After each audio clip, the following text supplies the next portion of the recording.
Okay, in this segment, I've got a few slides that I want to go through relatively quickly that basically will summarize the behavior of the differential pair in strong inversion.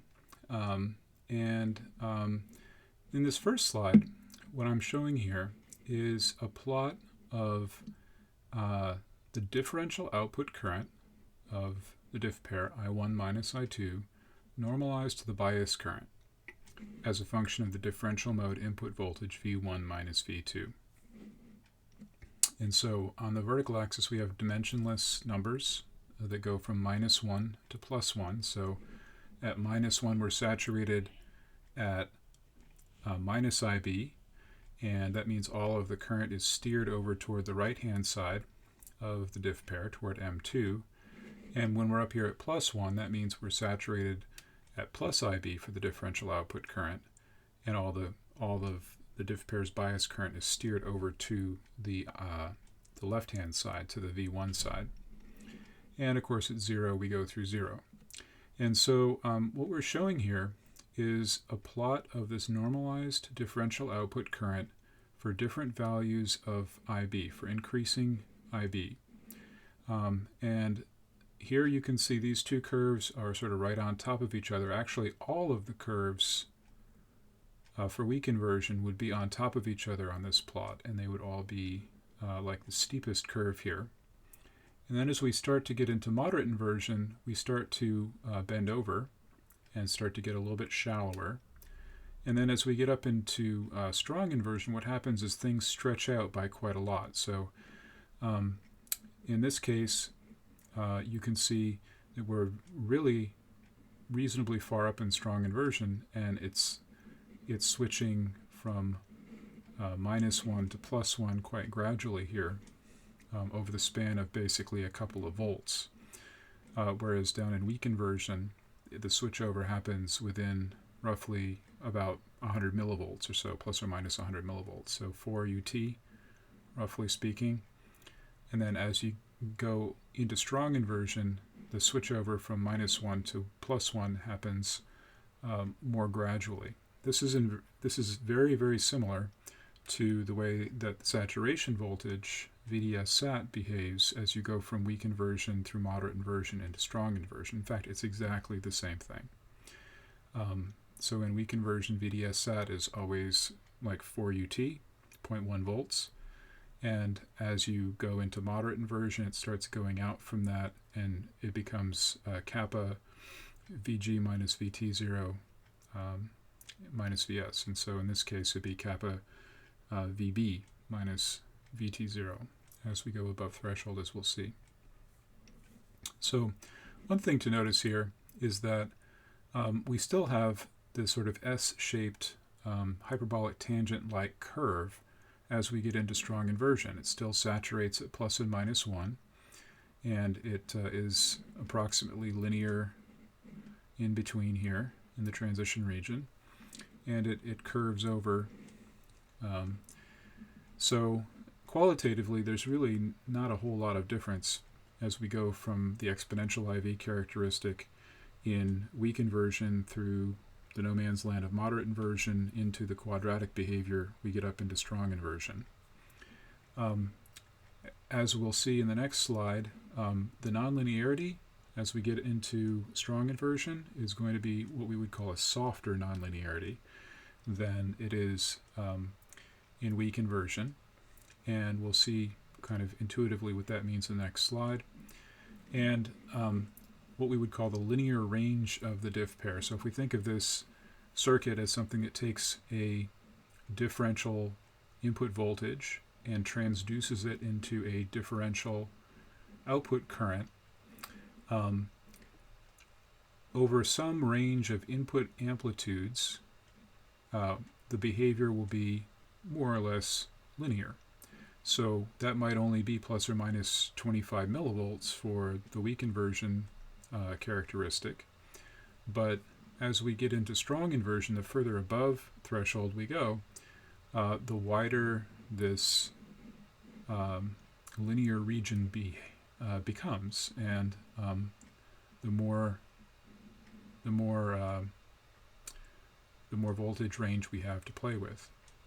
Okay, but notice that the transconductance of the circuit, which is the slope of this line, the thing that takes the input voltage coming in on the gates of the transistors and produces the differential output current, would be the slope of this line, and that's the transconductance of the diff pair. If you normalize that to the bias current, it becomes lower the further above threshold you go. And so that's good if you want to build something that makes a linear transduction between current and voltage, but it's not so good if you want to build something that has gain. A steeper characteristic here, so that we get a bigger change in the current for a given change in voltage, would be more important if we were looking to build an amplifier that has some gain. And we'll get into kind of how that works in the next several classes over the next couple of weeks.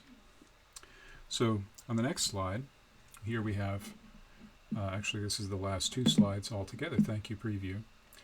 On this plot, I'm trying to get at this idea that the above threshold diff pair has a softer nonlinearity than the weak inversion diff pair does. So what I've done here is I've taken the last curve in that sequence of, or that family of curves that we had on the first slide, and that would represent, actually it's not the highest one, it's one of them.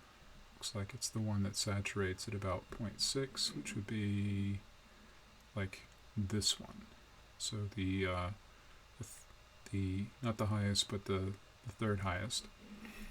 And I've also overlaid on that just a hyperbolic tangent where I've adjusted the slope here around the origin so that the slope of the tangent line to both curves is exactly the same. So these two curves have exactly the same transconductance gain. And you can see that if I were to imagine just drawing a straight line, the slope of the tangent line, and extending that up to where it hits +1 and -1, I could make what's called an ideal clipped linear transconductor, which is just something that's purely linear out to, say, ±1 or ± a bias current if I weren't normalizing this. And then outside of that range is just clipped at +IB or -IB. That would be ideally or purely linear up to that hard limit, which in this case might be up to -0.5 volts and +0.5 volts by the looks of it. And you can see that the red curve deviates less than the blue curve does. And so what that means is if I did a Taylor series expansion for each of these curves, I'd have, since it's an odd symmetric function, I'd have just all of the odd order nonlinearities. I'd have an x term, I'd have an x cubed term, I'd have an x to the 5th term, and so on. Wouldn't have any even order terms because it's odd symmetric. And the coefficients of those cubic and 5th order and 7th order terms would be less for the red curve than they would be for the blue curve. I think I mentioned a few weeks ago earlier in the class that it's those nonlinear terms in the expansion that give rise to what we would call harmonic distortion. And so we would get less distortion if we put a pure sine wave in for a given amplitude out of the above threshold diff pair than we would out of a weak inversion diff pair that had the same transconductance gain, because this one deviates more rapidly from that ideal linear transfer characteristic. So hopefully that makes some amount of sense. Over here, I have the same sort of characteristic, only now it's not normalized. This is basically showing you for maybe a bias current level of something around like 8.5 plus or minus 8.5 microamps, which is kind of on the high end of moderate inversion or the low end of weak inversion. And you can see the red curve here is the transfer curve, the current to voltage transduction or transfer characteristics. And if we were to go through the same sort of large signal analysis, assuming that all three transistors are operating in strong inversion, applying Kirchhoff's current law to the common source node, applying the saturation current model, which is the quadratic, substituting that into the KCL, we would get a quadratic equation for the common source node voltage. Of course, we can bust out the quadratic formula and solve that equation, and basically we can use that to eliminate the node voltage V, just like we did for the weak inversion case, from our equations. And it turns out we can solve for I1, and we can solve for I2, and we can solve for the differential output current I1 minus I2. And if you go to the trouble to do that, which you'll find on the course website a handout that actually goes through both the large signal analysis in weak inversion and in strong inversion. So the math is all there in that handout, so you're welcome to download it and take a look at it.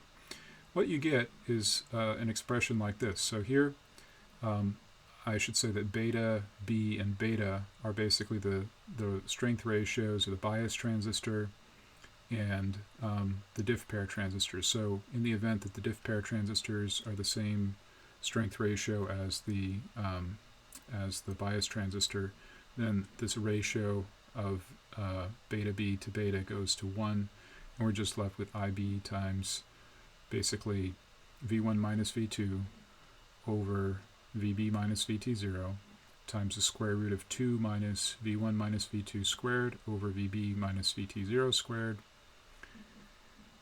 And if you plot that model here, what you get is this dashed line, which is really strange. So here in this area, it follows the characteristic quite nicely. But then when we get out to this point where the curve starts to saturate at plus IB or minus IB, the above threshold model predicted by this equation turns around and eventually goes, I believe it goes imaginary, right? Because you have here a square root of some number minus the square of V1 minus V2. And so for a large enough V1 minus V2, this term will become larger than 2, and we'll get a negative number here under the square root, and that makes this differential output current imaginary. So my MATLAB plot basically just, I think, clipped at 0 or something like that. And so that's kind of weird. So what's going on with that? This kind of is reminiscent of the above threshold model for the drain characteristic, where we had a nice upside down parabola that was modeling the ohmic region for us, and then the actual transistor's current entered the saturation region and became constant at the peak of the parabola, whereas the above threshold model, without the max thing in it, turned around and continued on its merry way back down, following the parabolic curve. Well, what is it about our assumptions that break in our analysis?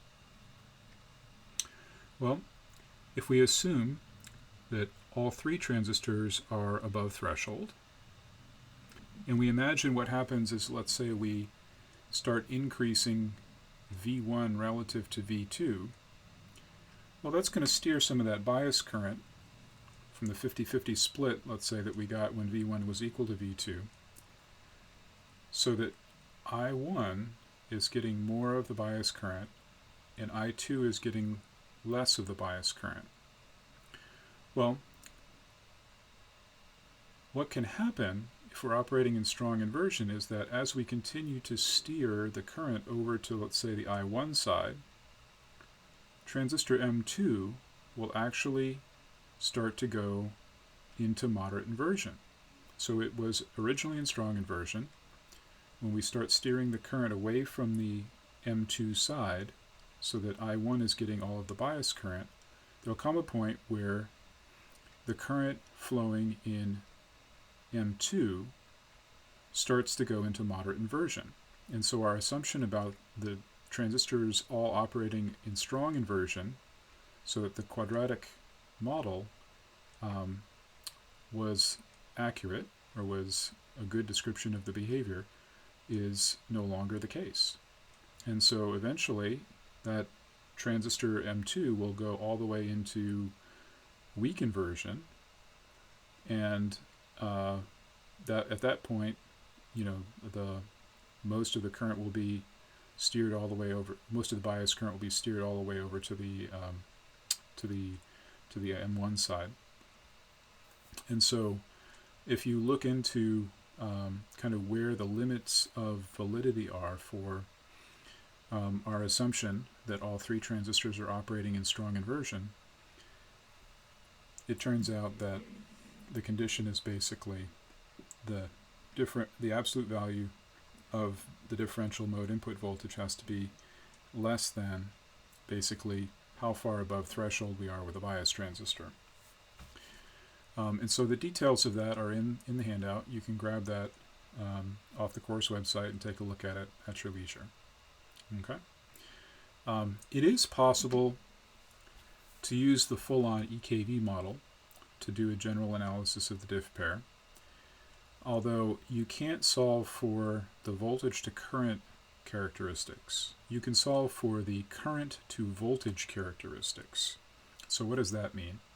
That means that if you tell me what I1 and I2 are and what the bias current is, you can use the EKV model and KCL to basically tell you what the differential mode input voltage is going to be for that condition. So it's sort of like the inverse diff pair characteristics instead of the normal way of using it. If you were to use it somehow in reverse, you can use the EKV model to find a nice closed form, fairly complicated expression for that relationship. Not something that I've written up anywhere. Not sure how useful it is. It might actually be useful in predicting something like harmonic distortion in the moderate inversion region, or something like that. But it's definitely not worth our time in class this time around. So that's the diff pair. What I'd like to do with the remainder of this segment is to start talking about a simple 5-transistor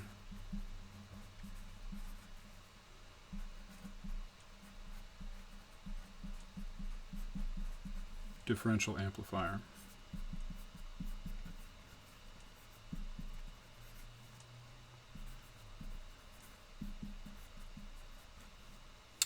And so this is going to be kind of our simplest way of making something like an op-amp. And so what we're going to do is we're going to take our diff pair, our NMOS diff pair,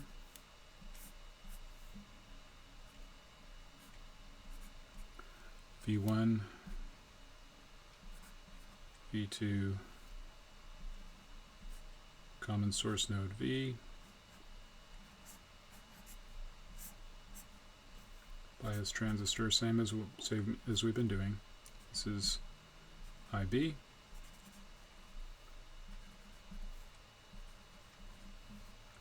And we're going to add to this 2 PMOS transistors that are actually in the form or hooked up as a simple current mirror. Now, we haven't talked about MOS current mirrors, but the simple MOS current mirror is pretty much exactly the same as the simple bipolar current mirror that we did discuss back before we talked about translinear circuits. And so we're going to call this transistor M3, which is the input to the current mirror, and transistor M4, which is the output of the current mirror. So here we have I1, here we have I2, here we have I3, and here we have I4. And this is going to be the output of our circuit, V out. And we're going to define current as coming out of the amplifier. So positive current flows out of the amplifier, I out.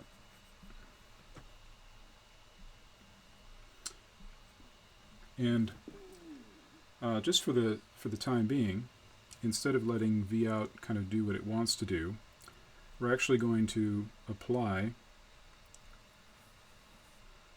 a voltage source to the output to hold its value.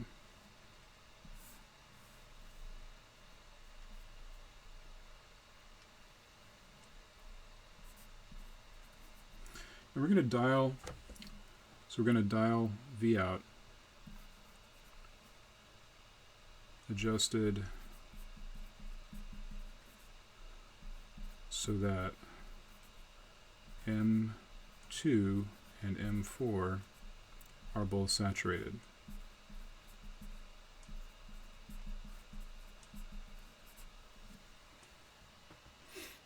Okay, so what we're going to do is we're going to hold the output voltage of the circuit in place, and if the circuit has a non-zero output current, then V out is going to have to eat that current in order to keep that voltage there, but it's an ideal voltage source, so it has no trouble doing that. And we're going to make our standard assumptions. Okay, so we're going to assume that all MOS transistors are matched.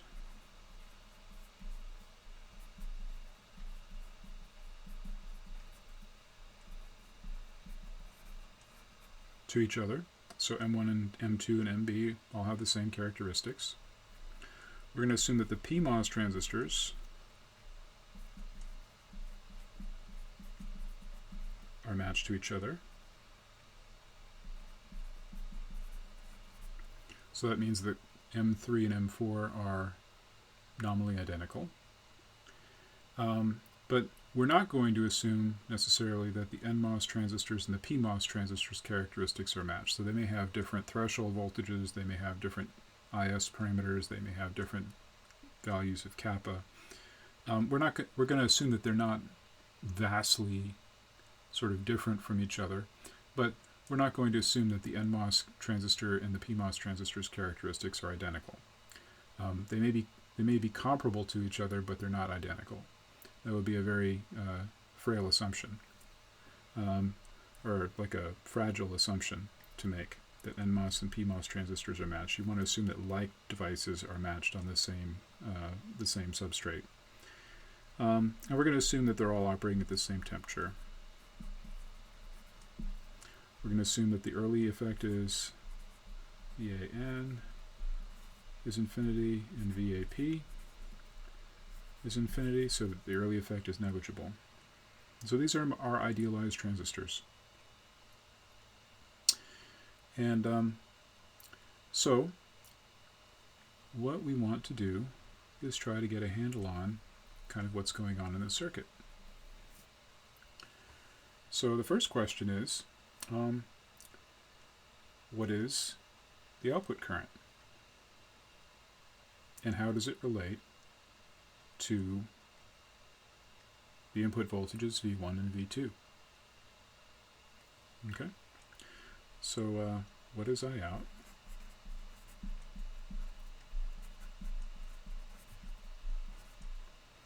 And how does it relate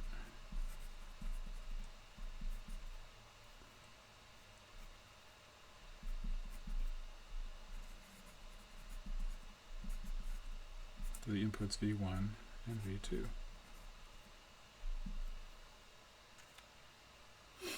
Well, let's start here at the output. What do we know about the output current? Well, we can apply Kirchhoff's current law. So if we apply KCL at the output node, sum of the currents flowing in, which in this case is I4, is equal to the sum of the currents flowing out, which is I2 plus I out.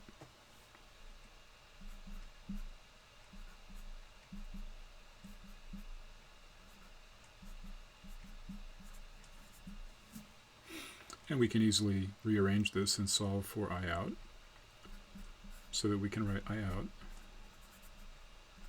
as I4 minus I2. Well, what is I4? Well, I4 is the output current of this current mirror, right? And so I3 is the input current, and we know how current mirrors work. So current mirrors, if you recall, we had two devices that were matched, an input device and an output device.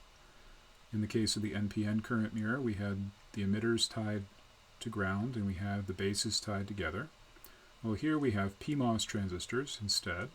We've got the sources, which are the analogs of the emitter, tied to the power supply that's appropriate for the PMOS transistors, VDD, and we have the gates tied together. And so they have the same gate voltage, they have the same source voltage, and so they will have the same saturation current. So if both of these devices are saturated, and the early effect is negligible by virtue of the matching of the transistors and the same temperature, I3 should equal I4. That is, if they're both saturated. Well, here we have a diode connection, gate to drain connection, which is the analog of connecting the collector to the base of a BJT. And we said with the BJT that this was a way of allowing the input transistor to turn its own knob to adjust its own saturation or active current level, its own current level, collector current level for the NPN transistor. In the case of the MOSFET, its own saturation current level, to match whatever input current we happen to be either forcing in this case pulling out of the transistor. And so that negative feedback connection allows these transistors' common saturation current level to adjust themselves to match the input current. So here the input current is just current I1 coming from the left-hand side of our diff pair. So we have I4 is equal to I3, and I3 is going to adjust itself to match I1. And so this is actually equal to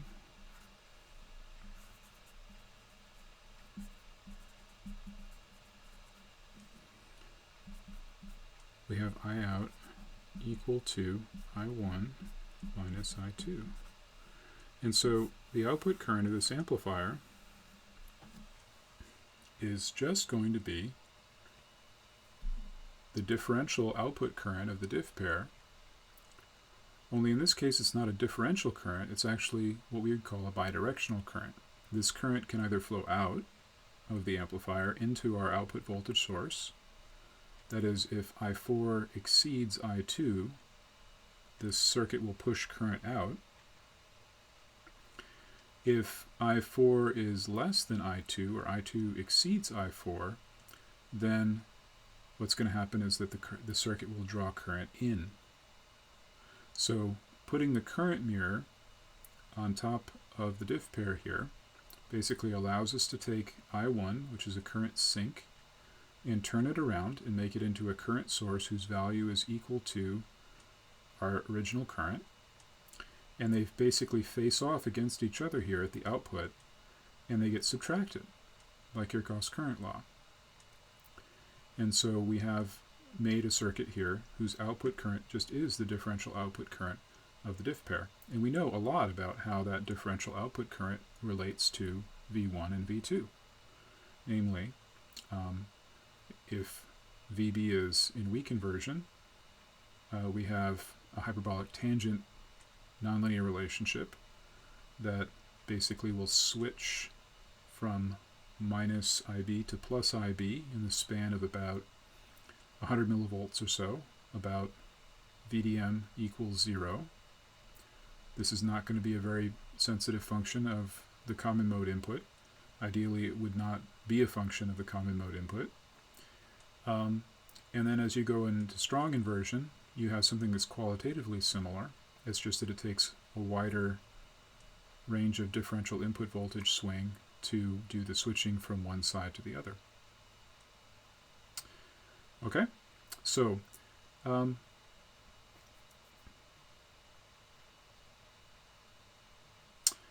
let's think about one more thing. Let's suppose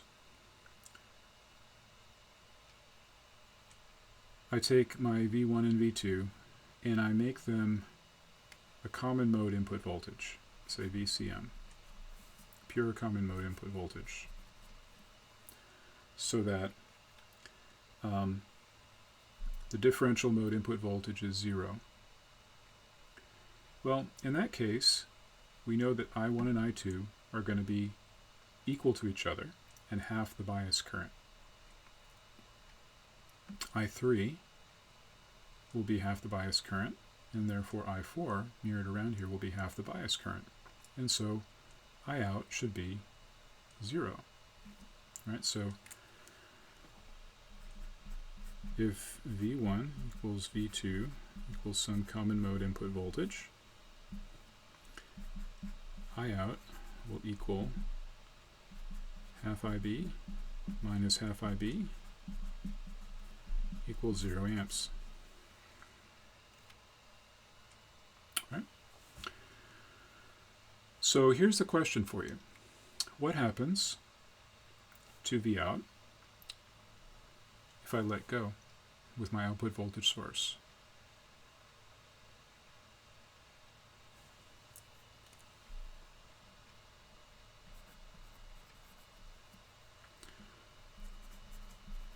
What happens to V out if we remove the output source?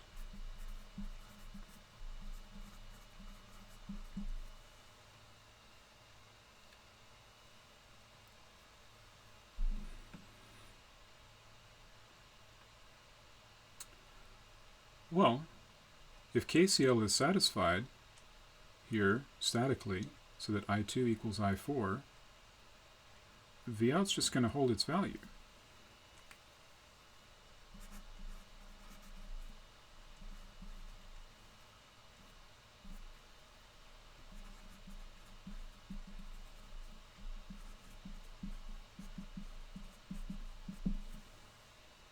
Right? It has no impetus to move. So that's rather interesting, because that says we didn't say anything about what value of V out we started with, right? We just adjusted it so that M2 and M4 are both somewhere in the saturation region. And if we were to let go at any voltage that satisfied that, V out wouldn't move. And so that's kind of weird. It says that the output voltage is indeterminate in this condition. So we can either throw up our hands and say, oh my gosh, I can't figure out what V out is.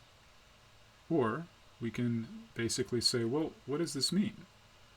It means there's a whole continuum or whole range of output voltages that are compatible with this condition of V1 equals V2 equals some common mode input voltage.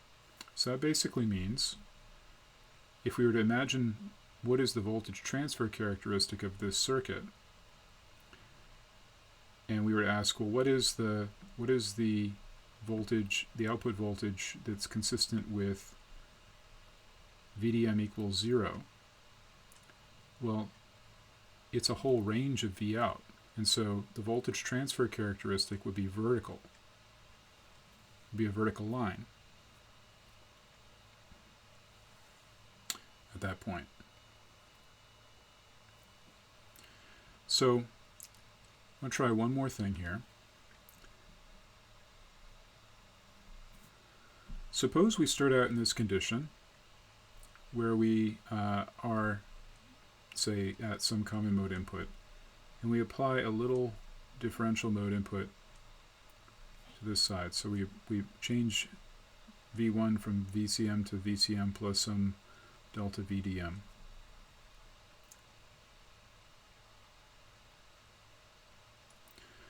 Well, now I out is not going to be 0.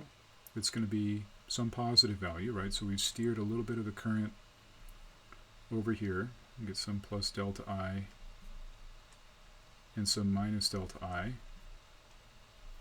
Right, so we've steered some delta I's worth of current over here.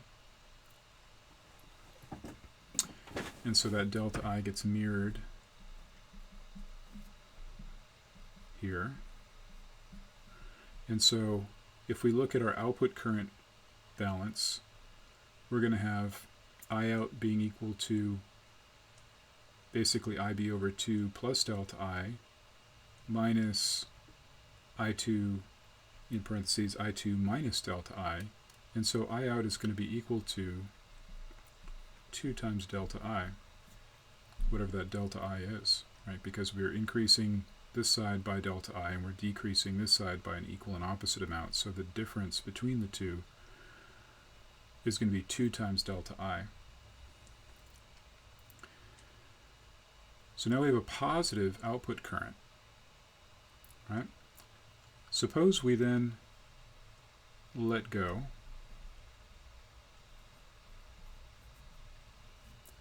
and ask what happens to V out.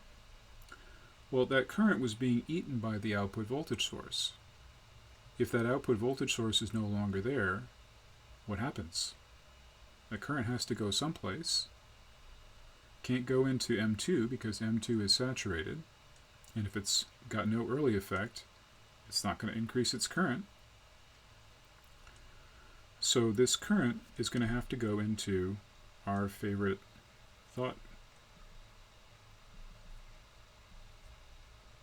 our favorite sort of thought device here, the parasitic output capacitance, and will give rise to a plus dV dt. Right, so there'll be a plus dV out dt, which was equal to basically the 2 delta I over C out. Right, so I equals C dV dt. We move the C out down there. We don't know what C out is. We don't know what delta I is, but we do know that delta I is positive and C out is positive, so dV out dt will be positive. So what's going to happen? Well, V out is going to be increasing, and we can ask ourselves then, well, what is the effect of V out increasing on these currents? Right? Well, initially, there's not going to be any change in the currents because these two transistors are saturated. This one's moving further into saturation as V out goes higher because we're getting more VDS. This one is moving down lower in saturation because as its drain voltage gets higher, it has less source to drain voltage. And so this one is moving closer to the ohmic region. And so for a while, there's not going to be any change in the currents. And so this dV out dt is going to persist. It's going to keep increasing, increasing, increasing. Eventually, transistor M4 will be driven into its ohmic region, right? So it'll hit a VDS sat below, or VSD sat below VDD, and this transistor will start to enter its ohmic region. And so as it gets less voltage across it, then we're going to start decreasing the current flowing through M4. And eventually, we're going to decrease that VDS enough that the output voltage stabilizes at a place where the current through M4 is just balanced by the current that's flowing through M2. So this transistor winds up in the ohmic region. We're not quite sure how deep. It depends on how far we steered this current over. If it's just steered a little bit, it's just going to come out of the ohmic region, or out of saturation into the ohmic region a little bit. If we steered it all the way over, then this transistor will wind up very deep in the ohmic region with very little voltage across it. So practically all the way up at the power supply rail. Okay? So I'll leave the question of what happens if we were to imagine putting a negative voltage on this side or putting a voltage in over here so that the output current is negative when we let go over here. But that's all we're going to do for today. And we'll see you next time.